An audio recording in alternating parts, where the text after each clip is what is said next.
สมั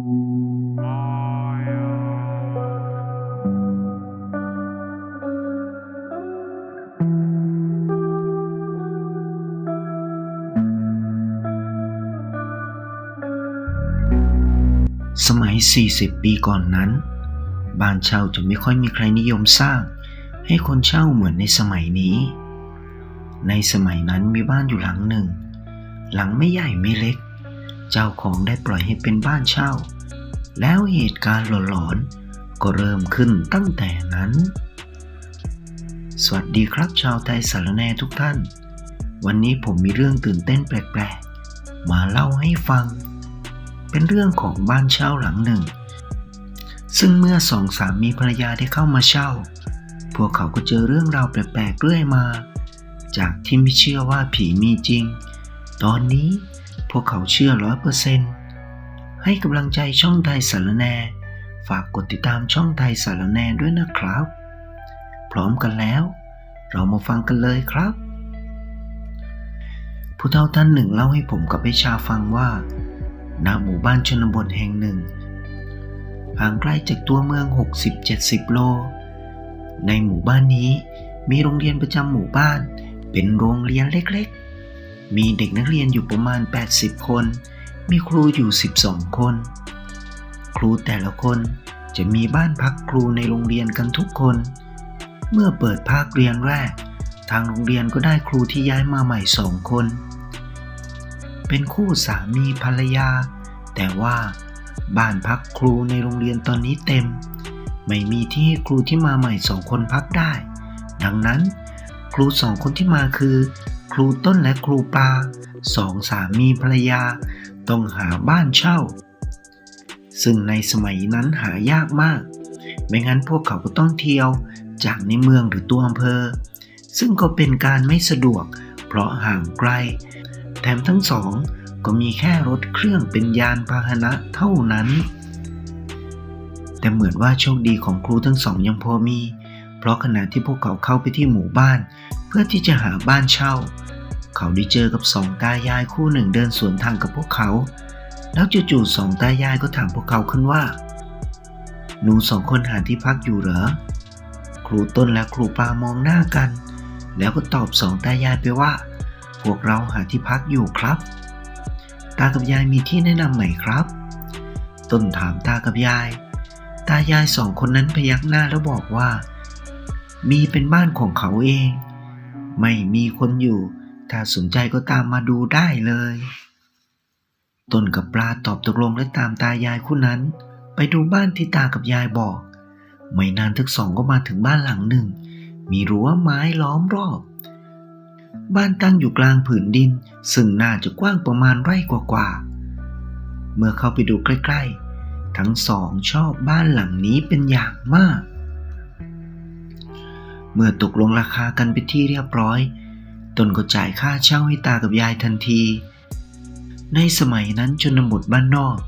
ไม่มีการจ่ายล่วงหน้า 2-3 เดือนเหมือนในสมัยนี้จ่ายแค่เดือนต่อเดือนก็เข้าอยู่ได้เลยและค่าเช่าก็ไม่แพงเหมือนในสมัยนี้ในตอนเย็นๆของวันนั้นเองครูต้นและครูปลาก็ย้ายเข้าไปที่บ้านหลังนั้นชาวบ้านหลายคนมองดูครูต้นและครูปลาด้วยอาการแปลกชาวบ้านหลายคนเข้ามาช่วยขนของจัดของแล้วก็ถามทั้งสองไปว่าเป็นลูกหลานของเจ้าของบ้านเหรอต้นกับปลาก็ตอบว่าไม่ใช่แค่พวกเขาเข้ามาเช่าบ้านหลังนี้อยู่ชาวบ้าน 3-4 คนที่มาขนของช่วยก็ถามออกไปเกือบพร้อมกันว่าเช่ากับใครครูต้นกับครูปลาก็ตอบไปว่ากับตายายชาวบ้านมองหน้ากันตายายชาวบ้านคนหนึ่งพูดขึ้นและเหมือนว่าเขาจะพูดอะไรต่อชาวบ้านคนหนึ่งก็สะกิดเขาไว้แล้วก็สายหน้าไปมา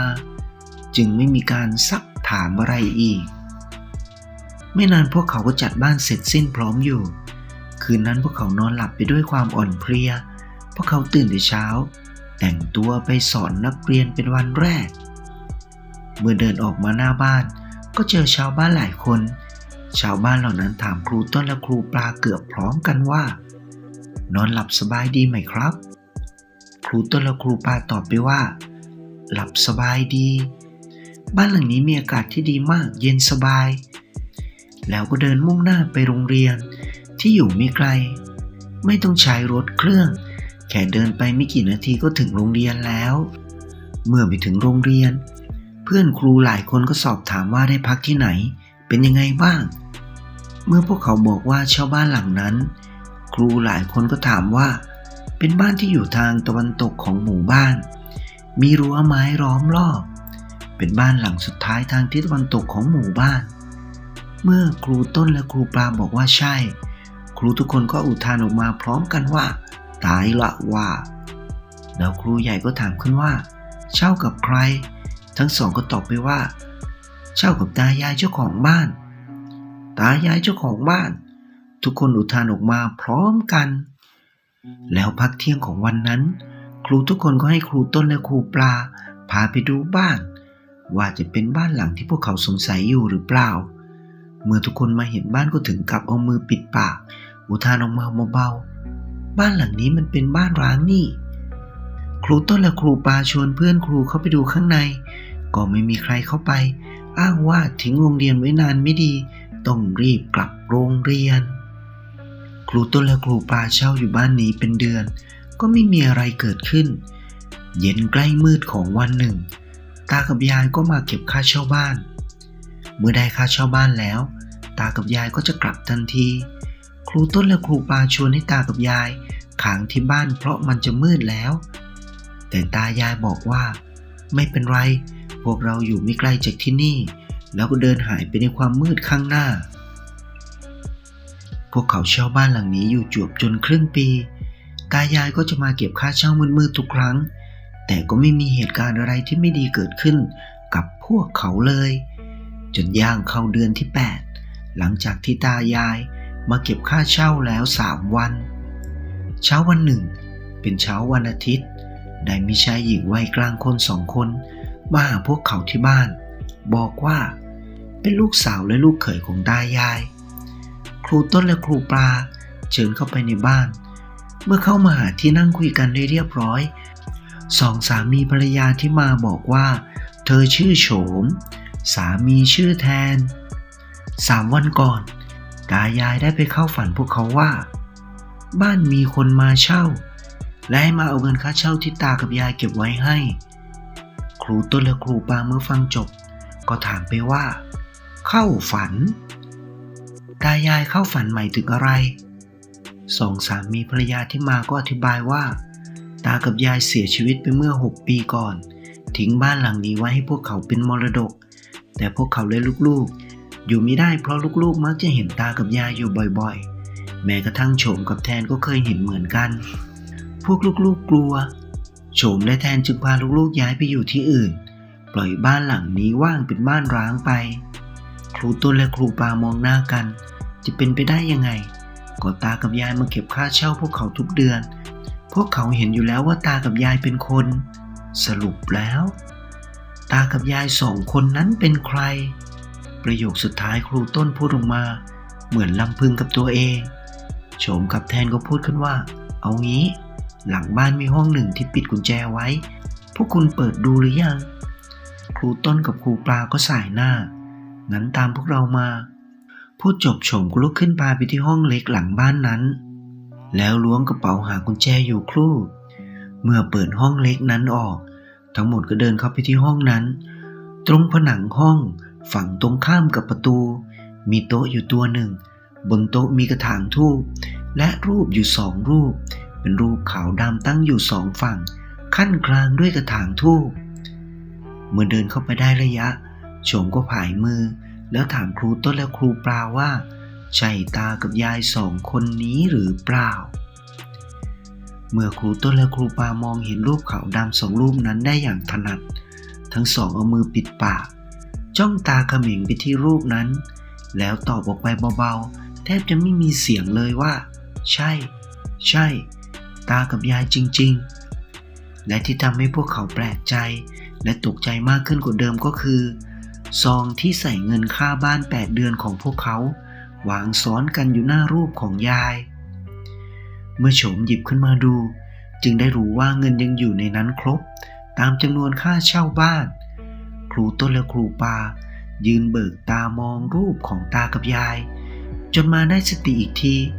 เมื่อโฉมพูดขึ้นว่าเราออกจากห้องนี้เถอะครูต้นและครูปาเดินตามโฉมและแทนออกมาด้วยอาการเลื่อนลอยโฉมเล่าให้ครูต้นและครูปาฟังว่าจริงๆแล้วบ้านหลังนี้ปล่อยเช่ามานานแล้วแต่ส่วนใหญ่จะอยู่กันไม่ได้เพราะคนที่มานิสัยไม่ค่อยดีกินเหล้าเมายาบ้างเจ้าชู้หน้าหม้อจึงทำให้อยู่บ้านหลังนี้ไม่ได้เมื่อจะออกไปจากบ้านพวกเขาก็จะบอกว่าผีหลอกบ้างเห็นตากับยายบ้างจนไม่มีคนกล้ามาเช่าอยู่บ้านหลังนี้อีกเลยจนครูต้นกับครูปามาอยู่นี่แหละก่อนกลับโฉมถามทั้งสองคนว่ายังจะเช่าอยู่อีกหรือเปล่าครูต้นและครูปาชั่งใจอยู่ครู่แล้วก็ตอบไปว่าพวกเราอยู่ต่อเพราะถ้าไม่อยู่ต่อก็ไม่รู้จะไปอยู่ที่ไหนที่สำคัญพวกเขาอยู่ที่นี่ก็ร่มเย็นเป็นสุขดีไม่มีปัญหาอะไรตั้งแต่นั้นเป็นต้นมาคนที่มาเก็บค่าเช่าบ้านเปลี่ยนเป็นแทนกับโฉมไม่ใช่ตากับยายเพราะพวกเขาไม่เคยเจอตากับยายอีกเลยนับตั้งแต่วันนั้นเป็นต้นมาเมื่อผู้เฒ่าเล่าจบไอ้ชาก็พูดขึ้นว่าทำไมครูต้นครูปาอยู่บ้านหลังนี้ได้ล่ะครับผู้เฒ่ามองหน้าไอ้ชาแล้วก็พูดขึ้นว่าก็สองคนนี้เขาตักบาตรอุทิศบุญทุกเช้าให้เจ้าที่บ้างเจ้ากรรมของเขาบ้างตายายได้รับผลบุญไปด้วยเลยชอบคนทั้งสองนะสิแล้วทำไมพวกเขาไม่เจอกับตายายอีกล่ะครับผู้เฒ่าหัวเราะ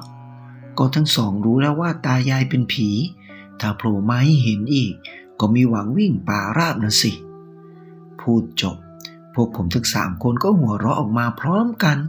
อย่างมีความสุขคลิปหน้าผมจะนำเรื่องเล่าแปลกๆหลอนๆสนุกๆมาเล่าให้ฟังอีกนะครับขอบคุณทุกท่านที่เข้ามารับฟังให้กำลังใจช่องไทยสารแหน่กดติดตามได้ที่นี่เลยนะครับพบกันใหม่คลิปหน้าสำหรับวันนี้สวัสดีครับ